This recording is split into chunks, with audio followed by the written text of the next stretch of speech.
You're listening to the Credence and Bishop Show podcast. www.cbradioshow.com. I got 99 problems, but a bitch ain't one. Once upon a time, not too long ago, a nigga like myself had a strong arm, a hoe. This is not a hoe in the sense of having a pussy. Jay-Z right there with 99 Problems. It is the Credence and Bishop Show here with you, jumping right back into it. Because we have the beautiful, I don't want to say beautiful, because maybe Will Ryder is beautiful. I don't know. We have the beautiful, great director himself of Rocky XXX. What is wrong? I'm getting all tongue-tied because I'm thinking of Zach Burke not losing his virginity until he's 22. Yeah. It's messing with my head. Let me try that again. We have on Mr. Will Ryder, director of Rocky XXX. There we go. That's a good one. You are beautiful. You are beautiful. You are beautiful. It is great to have you on, Will. We tried to have you on, give you a call a little earlier, but I heard that you had a meeting that you had to attend to, so... I had the phone on vibrate because I had some really important guys. No more important than you guys, though, but I had these guys in my office, and all of a sudden the phone's vibrating like crazy, and I was like, oh, shit, I have an interview. I got to get out. So I ran out. And luckily, because the meeting was going really bad. Oh, was it? Well, I'm glad that we were able to give you an out, but that you didn't have to be rude to him. You're like, listen, I got to do this interview. The meeting is going great, but I got to do this interview, so we'll chat later. I was like Tony Pusher and all Brewers. I was like, I'm out of here. I got to go. So, speaking of gotta go, the Rocky XXX has gone off the shelves in a crazy fashion. You guys have already sold out of all the first prints, right? And wow. We did. It was really amazing because nowadays you don't know how things are going to sell, and I always wanted to do this Sly Stone classic movie and pornify it, and people thought I was nuts, but we ended up figuring out a way how to do it, and we just changed some lines around, and so Rocky says, "Yo, Adrian, how about a blowjob?" That's how we did it. It was awesome. I've watched the trailers. We have the trailer up on the website, and it looks really good, man. Just like from a film standpoint and an acting standpoint, it has a comical side like all your films do, but shot in a serious manner as well. And what made you dream up that you wanted to do a Rocky XXX? Like that's such a at least with different genres of films, you could be like, oh well. There was definitely a female lead in here that everyone always had fantasies about, but Rocky, that's a little out there, man. Yeah, not a lot of people were fantasizing about banging Adrian, but she's really hot actually. And Andy Sandeem, the porn star, plays Adrian, and she's really good. And as the movie goes along, she's hotter and hotter. So both of Rocky stuff, when you need more money, so you can buy things like contact lenses, hair extensions. But so it's kind of crazy. But we actually, I had an idea. It's a departure for us because, like you said, we usually do comedies and iconic television shows like the Brady Bunch turn into pornos. And you have all those sisters there, getting it on is obviously really attractive for people to watch. But Rocky was such a classic movie, and I just thought we could bring in TV reporters and prostitutes and just have a sex kind of thing going on, and that's when. And I'm glad that you like the trailer, the movies, and I'm very proud of it. So if people like Rocky and they want to see Rocky get the sex treatment, go out to the stores and get Rocky XXX. Now, the guy that plays Mick, he's not. He's just an actor, right? He's not performing any sex acts. No, he's an old man named Jack English. He's in Hollywood, and he's been in tons of TV shows and movies over the last 50 years. And he was fantastic because he really captured the essence of Mick. And you almost believe it's the Buddha right there. He did a fantastic job, and I think as the shoot went on, I think he was kind of regretting that he didn't get to do a sex scene. Imagine that. Right. I think maybe we should do like a Rocky 2 XXX or something, and just have Mick right there from the get-go having sex, Or it no? was a really fun shoot because there was actually good porn chicks that came to visit the set, and like they do in my movies a lot. Over the course of the shoot, 5 or 6 different little porn stars stopped in to say hi, and like 4 of the 5 or 6 of the girls, 4 of the 5 or 6 whatever came down there, 4 of the girls end up having sex with different people in the cast, and I'm like walking through the studio, I'm like, wait a second, she's just visiting, she's getting banged right now, what's going on here? And unfortunately, I'm too professional to take time off and actually bang these girls myself because that would be unprofessional. Right. Now, I Sean Webb here, I got a question for you. Are we going to see a Rocky, Apollo, Adrian, 3-way, Because I think that was all in the back of our minds there, the kind of the cuckold fetish fantasy, Rocky. Oh, God. You guys are fucking sick. There's no cuckolds. I have a policy against that. Well, you know, you do see Apollo Creed have sex with the beautiful Chastity Lynn, who plays a prostitute. And if anybody knows Chastity Lynn, I like to call her the gangbang girl, because this girl does a weekly gangbang online, and she also does it like 3 or 4 times a week at her apartment. Really? These girls are. You got to get the right porn girls, because she's a freak. You can just go to a party, next thing you have a Heineken in your hand, and next thing you got her ass in your face. So you got to know the right girls. But you'll see Apollo get it on. You'll see Mr. T's character, the Clubber Lang, character in the movie, and he has great sex right on Nick's desk in the training gym. So it's a filthy, dirty movie that just happens to be done really, really well. And I can't wait to hear what Sylvester Stallone says about it. Oh, could you imagine if Sylvester Stallone gets a hold of it, you know, and there was a cameo, you know? He has seen the movie. Has he? A guy that knows one of his buddies, and he has seen a part of it. So I'm just waiting to get the full response from him. So, you know.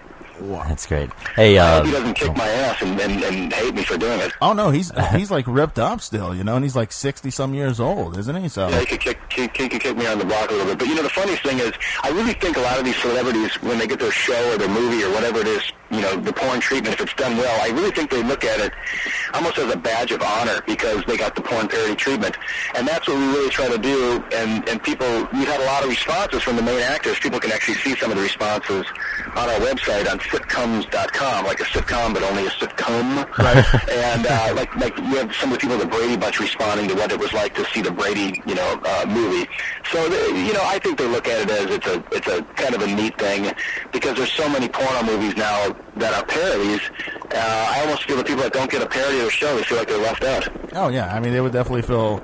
Wait, are you at the airport or something? Where are you at? No, I'm in West Hollywood right now, and there's helicopters flying over, but this one I think is a military helicopter, and it's flying directly overhead. Here it comes. We begin bombing in 60 seconds. In Mogadishu? God dang. Wait, it's got a banner hanging from it that says, "I love porn." Yes, yes. Little porn stars are parachuting out of it, and then on the ground. Will Ryder calling us from downtown Baghdad. Yes. It really sounds like it. Hey, Will.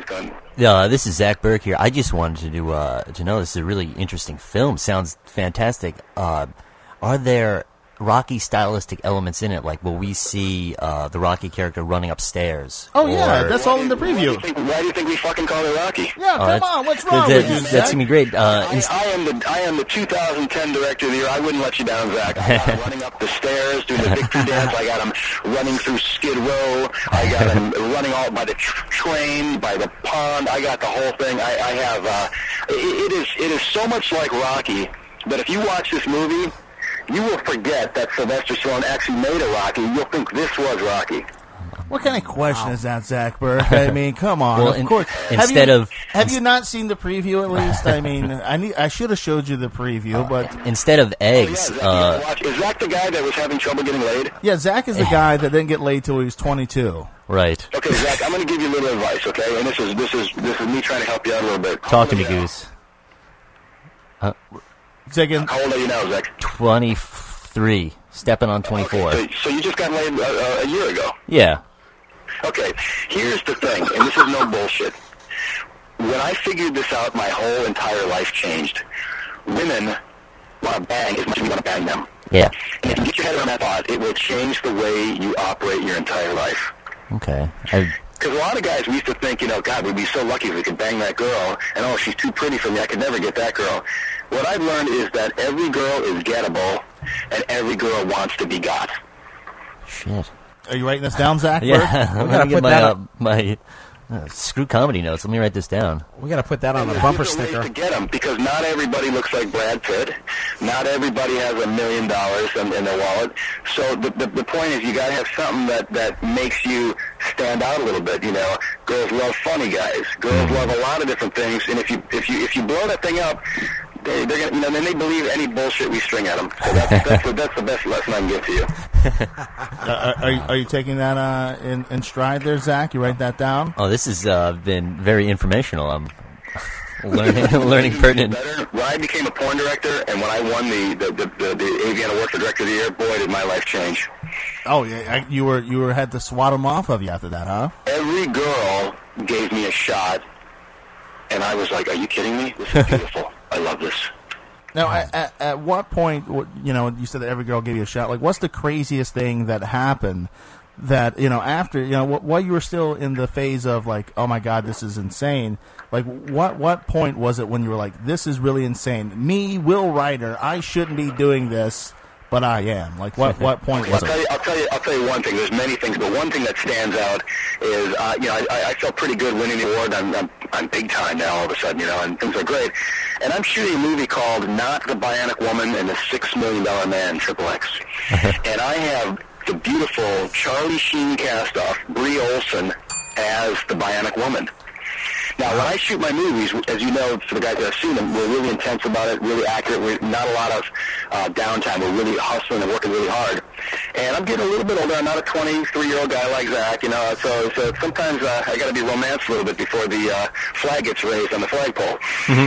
Brie, beautiful as she is, and she turns man like no other, must have come up to me 10 times during the shooting of that movie and would take me in the corner and pull her sweats down and say, "Okay, hurry up and fuck me. Go ahead and fuck me." And if I was Zach, I would have been able to respond like a Marine. But I'm a little bit older, and I'm like, well, hey, give me a second. And she knew that it was going to take me a couple seconds to get going. And then with a girl like Brie Olson, you have a 30-second window, and if you're not ready to perform, she's gone. God, and that's what happened to me. So that's probably the wildest thing that ever happened to me. And I love that girl. That girl's great. That is insane. See, Zach, see what you could be doing right there. That could be you one day. Goddamn white boy. Oh yeah, are you kidding me? Of course. You know. And you know, guys, there's one thing I can do now that I could never do when I was in high school. What's that? Get dates with high school girls. I'm just kidding. I'm not kidding, guys. Right? Oh yeah, we totally know you're kidding. That's actually pretty funny that you said that, because earlier we were talking about sports and stuff, and somehow Lawrence Taylor come up, and we were talking about. Remember a few years back, Lawrence Taylor got in trouble for having sex with the underage prostitute. Yes, I remember that. And Zach was talking about that he thought that one canceled out the other. Either A, he was having sex with a prostitute, or B, he was having sex with an underage girl. Because if she's a prostitute, she's putting it out there, you know. But you are nowhere condoning the sexual of underage girls, right? No. Well, let me tell you something. Underage, no, but I'm really the last person you should ask on that, because I have a date tonight with an 18-year-old. So you know, it's not really. Wow. Yes, sir. Kudos, sir. Really, is this a future star of the business or what? She could be. She's been in the business for about 2 months. Really cute. And I met her about a month ago, and I've been trying to hook up with her ever since. And finally, she's granting me a wish, because she's meeting me for dinner tonight, and she's really stunning. So next time I talk to you guys, I'll give you a full report. I was going to say, can we at least get a name tonight? Can we see what you're... No, I can't give you a name, because I have to make sure I break her in before she yells at me for blabbing her name all over the place. Okay, all right. Well, next time, I want to hear who this hot 18-year-old... porn star is that you have the date with. Now, where do you take a 18-year-old porn star to? What's a date with an 18-year-old porn star? You know. Well, I'll give you an example. A couple of years ago, I shot a barely legal movie. I didn't even know what it was, and you know, and there was a girl, she was brand new to the business, cute as hell. I mean, this little cute little porn star. She was about 18 years old, and I got her phone number after, and I said, well, let's go out sometime. She's like, cool. So I took her out. We went to the movies in Hollywood and saw some forgettable movie. And as we came out of the Chinese theater, I'm standing there in the plaza, and I said, you know, I'm thinking I'll take her to a bar. And I said, do you want to go to get a cocktail? And she's like, well, I'm only 18. I don't have an ID that's old enough. I'm like, oh. So I stood there very awkwardly with this girl, and she's looking so cute with just tiny. She's like a 90-pounder. Just a beautiful little girl, and I'm standing there. I don't know what to do. I don't know where to take her. And I just looked at her and I said, you want to go back to my place and have sex? She's like, yes. Oh, wow. It is a whole different world. I'm not bragging. I'm just telling you the facts of how things are. Things really are good in my world right now. Yeah, you're just one of the luckiest mans alive. That's okay. I'm a pig.